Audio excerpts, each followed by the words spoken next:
Scan for Sovi, your AI bestie. I got your back.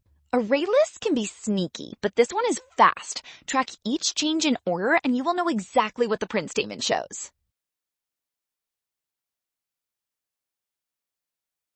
Start with an empty array list, then add 3, add 2, and add 1. That builds the list in order as 3, 2, 1. So far, everything is straightforward. Now watch this carefully. Add with 2 inputs means insert, not replace. So add 1, 0 puts 0 at index 1, shifting everything right and making 3, 0, 2, 1. Last move, set 0, 2 replaces the value at index 0 with 2. So the printed list becomes 2, 0, 2, 1, which is option B. Well done, option B. Scan now.